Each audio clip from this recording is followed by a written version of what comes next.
آنگاه که اولین نما از آبشار زربلیمه که به واسطه پهنای زیاد به نیاگارای ایران مشهور است پدیدار می شود،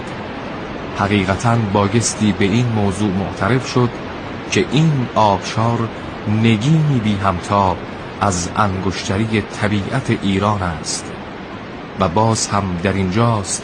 که جلوه‌ای از شکوه آفرینش و قدرت لایزال خداوندگار یکتا در پیش دیدگانمان تجلی می نماید و هر دم